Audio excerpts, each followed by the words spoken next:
वर्षा sound health टिप्समध्ये तुमचं स्वागत आहे। आज मी अशी स्लीपिंग पोझिशन सांगत आहे, त्याने तुमची पायावरील सूज कमी होते, ब्लड सर्क्युलेशन व्यवस्थित राहतं, व्हेरिकोज वेन्सचा त्रास कमी होतो, तसेच मुलींना आणि महिलांना मासिक पाळीमध्ये होणारा कंबरदुखी आणि पोटदुखीचा त्रास कमी होतो। त्याचबरोबर तुमची पचन व्यवस्थाही चांगली राहते। ही स्लीपिंग पोझिशन कशा पद्धतीने करायची आहे ते मी तुम्हाला प्रॅक्टिकली दाखवत आहे। चला तर आपण पाहूया। असं भिंतीला पॅरलल झोपायचं आहे। त्यानंतर पाय वर करून एल शेपमध्ये टर्न व्हायचं आहे आणि एल शेपमध्ये टर्न झाल्यानंतर 5 मिनिटापासून सुरुवात करायची आहे शकता। त्यानंतर मॅक्झिमम 20 मिनिटं तरी तुम्हाला त्या पोझिशनला राहायचं आहे आणि नंतर सावकाश पाय खाली सोडून उठून बसायचं आहे।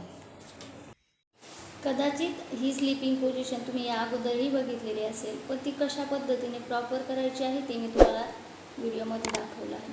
तसेच व्हिडिओ आवडल्यास लाईक करा आणि व्हिडिओला शेअर करा, चॅनलला सबस्क्राईब करा। पुन्हा भेटूया नवीन माहिती घेऊन पुढील व्हिडिओमध्ये। धन्यवाद।